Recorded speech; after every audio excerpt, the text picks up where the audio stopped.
When it comes to praying for your marriage to work, it's really beyond just asking God to change your spouse. You know that moment when your spouse begins a habit that's just unhealthy and very toxic and just so irritating for you, and every single day you start to make it a prayer point asking God to just change your spouse. If you notice, it rarely works. You just notice that you keep praying and praying for years and your partner continues to get worse.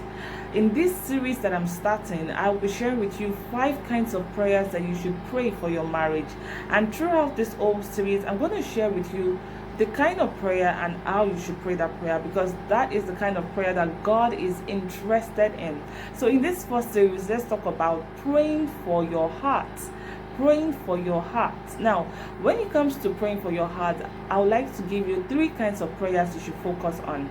The first is a heart that honors God, a heart that knows God's will, God's standards, God's plan, God's wisdom for marriage, and you're ready to partner with it.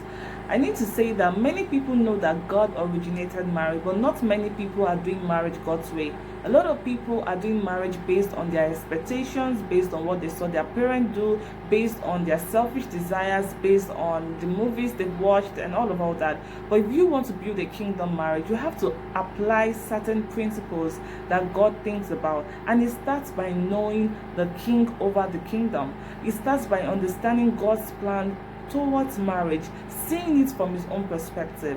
When you have a heart that honors God, God is able to look at you and say, okay, I want to really work with this person, because it takes one person to start and make the whole marriage to start to work. Because when God starts with you, your partner can get inspired and just love whatever is seen in you and decide to just join you to make that marriage to work.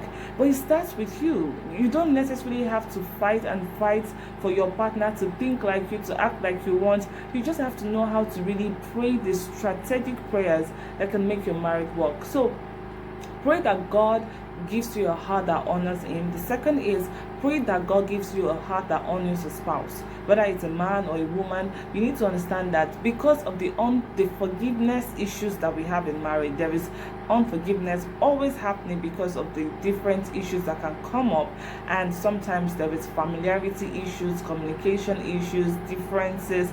All of these things can create such a gap in your home that you find yourself dishonoring your spouse. And when you begin to dishonor your spouse, God doesn't like it. God is not in support of that. So if you're asking God to change your spouse, but your heart is not right towards your spouse, you're always thinking evil, you're always thinking that bad things should happen to your spouse, you're always thinking of how fire should just fall on your spouse and consume him or her, you definitely cannot have God answering your prayer. So ask God to give you a heart that can honor your spouse, to make you humble. And that leads to the next point, which is a pure heart.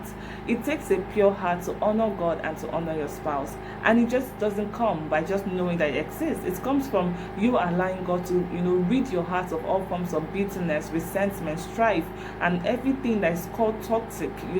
It starts with you surrendering your pain, because in marriage there's going to be times of hurt, betrayal, confusion, all sort of things happening at different point in time, and you just don't think that it's just going to go like that. Sometimes even though your spouse says I'm sorry, you still find out that these things just keeps coming to your mind, flashing through your memory, your imagination, and it really just takes you being able to surrender it at the feet of Jesus and allow him to wash your heart completely. So I'm saying to you, I want you to begin to pray for your marriage by saying, God, give me a heart that honors you. Give me a heart that can honor my spouse regardless of what they've done, and give me a heart that is pure, that can host your presence in your marriage. Now, don't forget, if you are going through an abusive marriage, please seek for help immediately. Don't stay there praying for things to happen. Just go and find help first. In the next series to come, I'm going to share with you other ways that you can pray and how you can pray about it. If you have questions or comments, don't forget to tell me about it. Take care, and thanks for watching.